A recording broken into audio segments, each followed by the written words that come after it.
I think I'm in the right on this, but I've also been told I'm an abrasive jerk, so maybe I should have handled this differently. I'm 25, female, and have cancer. I'm not going to die. We caught it early enough to know that I will survive this. Chemo screws. I'm already sick of the G.I. Jane, Natalie Portman or Imperator Furiosa jokes after I shaved my head, but at least I can now smoke in a state that bans recreational use. The other night, I got phone calls from my sister and my cousin letting me know that our aunt, who is the most overzealous, narcissistic, self-absorbed woman we know, was planning on having the whole family show their support for my cancer diagnosis by getting everyone to shave their heads. Personally, I always thought this stunt was really stupid. And my sister and cousin are against this for a number of reasons. My sister is a flight attendant and just got off furlough, so she doesn't want to jeopardize her job by showing up to work with a shaved head when her airline has a very strict dress code. My cousin is 14, has waist-length red hair that makes her look like a ginger Rapunzel, and is already dealing with self-esteem issues. Her hair is the only thing she likes about herself, so shaving it off would destroy her mentally. They tried to talk my aunt off out of it, but she wasn't budging. We think my aunt is doing this to get clout on social media, maybe even get an article in People. Like I said, she will make anything about her. So, without naming names, I made this post on Facebook letting everyone in our family know that the jig is up. The gist was that I don't want to see anyone shaving their heads in the name of supporting me just because I have cancer, especially when some of them were the ones behind the G.I. Jane jokes. Instead of doing something that would make them feel good about themselves, why not do something to make me feel good? Like, oh, I don't know, driving me to my appointments now, and then or helping around the apartment or cooking when I don't feel like Hot Pockets again. Just something to make my routine a little easier while I deal with the chemo side effects. Even a lemonade stand will do, because this is America and our healthcare system is a joke. This backfired and now many of my relatives, spearheaded by my aunt, are putting me on blast by calling me ungrateful. I should be happy to see that I have my whole family supporting me on my battle, barf, by doing this selfless act.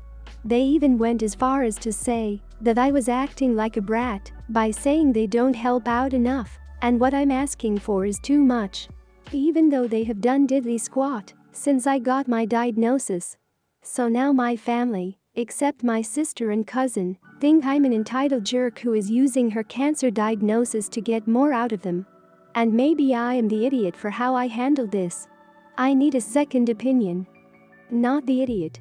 I had cancer, so I'm sorry to hear that I know firsthand it screws. They're trying to make you feel like the jerk because they want to support you in the way they feel like supporting you and not the way you want to be supported.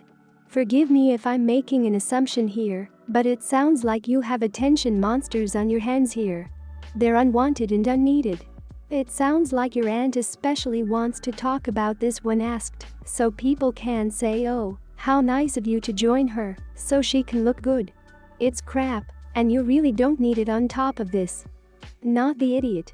If they are going to be like that, then publicly put your aunt on blast and say she's trying to force people, women and minors, to shave their heads against their will so she can get attention, whilst you expressly said you didn't want people to shave their heads against their will.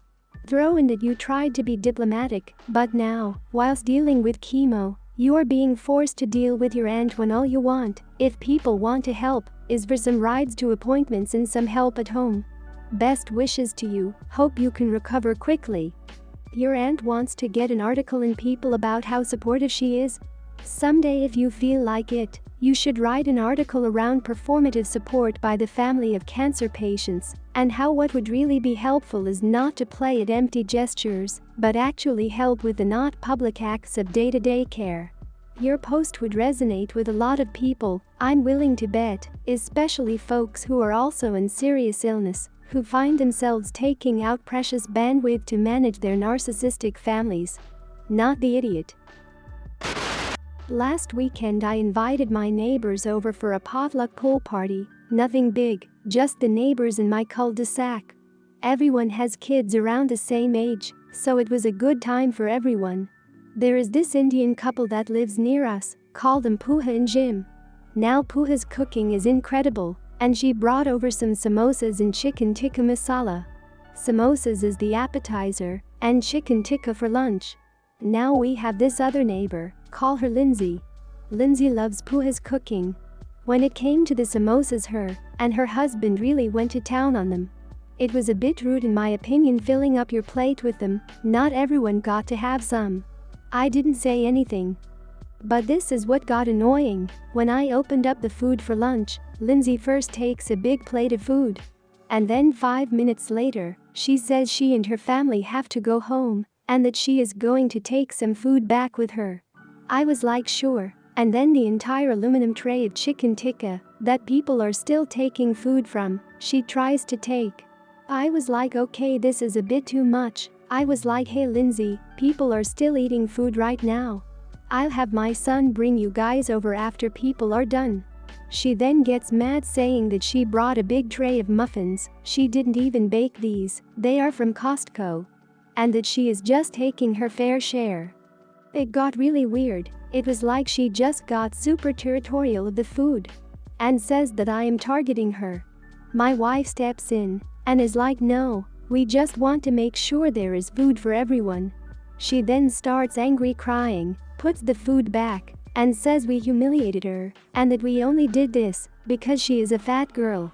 Pooja and Jim step in, and they are like no, it's okay, you can take the food, we can make some more, it's no worries. And if we are low on food, we will just order pizza. Lindsay leaves and her children leave shortly after. I didn't want to humiliate Lindsay, I just wanted to ensure that there was enough food for everyone. And it's just rude leaving a party early and then taking a lot of the food with you. Pooja tells me that I shouldn't have said anything, that she is actually flattered that Lindsay likes my food that much. Not the idiot. Yes, the best part of a potluck is the leftovers, but that's assuming you stay until the end. You don't eat your fill, leave in the middle of the potluck, and take food with you. Sometimes if you leave in the middle, then you can get a few scoops from each tray, but that's assuming everyone has had at least one round through. There is an egregious amount of something, or it's something you like, but other people aren't eating. Only an idiot tries taking the majority of a really popular dish home with them, while people are still getting their food. Not the idiot. I love to make food for potlucks or just bringing in some food for people to share at work. People like her pees me off. Let everyone have some first before you jump in for seconds. I remember making a cream cheese-filled coffee cake for my coworkers once, and one of the managers cut into it before everyone else got there. He tried a bite, and then grabbed two to-go containers and cut 2 big slices to take home for himself and his wife. Luckily, I made enough, so everyone was able to have some. I stopped bringing in food when I knew he'd be there, though. Not the idiot. You can't go to a potluck thing and be like oh I have to leave and will be taking this entire tray of something else with me, bye. If you leave early you are opting out of the food, you can ask for some to be left or put aside, and you can get it later. If everyone else is still eating, especially if it was as early as you say, you can't take it away from everyone else. Also, you weren't targeting her because she was a fast person taking food away. You asked her not to take a tray of food away from everyone else. Hi, I'm 15, and I was an only child until recently. My mom got pregnant with a girl after she had a few miscarriages a while back. Because of the miscarriages, she was really depressed, so I tried to help her out more and be an easier child to handle so she wouldn't feel the loss of her other children. She's now 6 months pregnant and very happy and excited because this was the longest pregnancy she has had, other than me, of course. The thing is, recently my parents started making a lot of changes for the baby. I didn't mind of course as I'm really excited for my sister too. But when I got home from school they had painted over my walls and moved my stuff into another bedroom that was smaller and replaced it with so much baby stuff. I cried when I saw this because it felt like they were replacing me for this child they really wanted. When I asked why the baby needed a bigger bedroom, They just said that she would have more stuff and needs more room for all her baby things.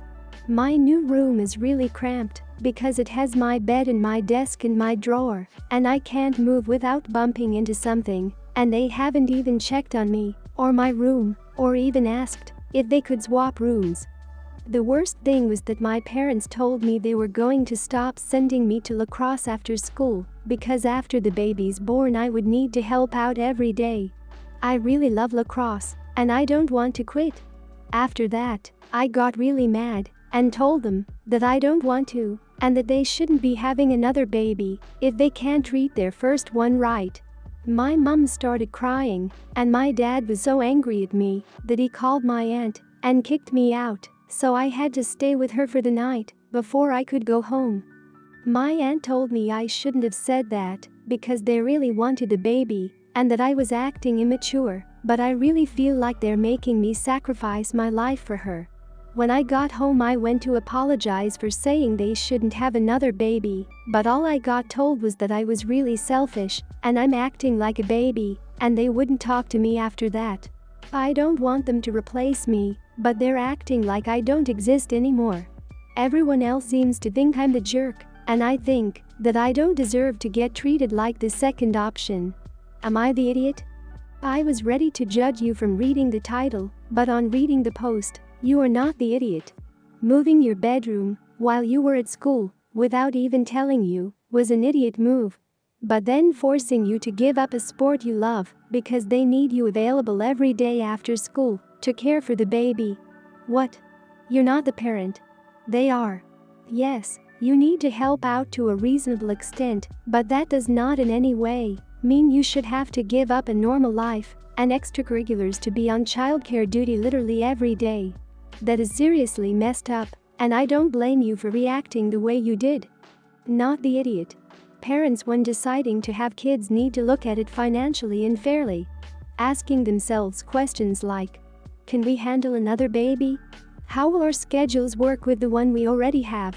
Where will they stay now, and when they grow up? Will we have to move? These types of questions need to be answered, and obviously your parents only thought of selfish reasons to want a child. Don't apologize. Put your foot down now about your thoughts and feelings before they start guilting you into taking care of her and giving up more and more for your sister. Not the idiot. You are 15. If they wanted to switch rooms, they should have talked to you first and explained why they wanted to do that. And they shouldn't expect you to give up on what you love to help them care of the baby. If they were not ready to balance having a baby with having a teen, you're right, they shouldn't have had a new baby. Your aunt should know this and should have advised them accordingly.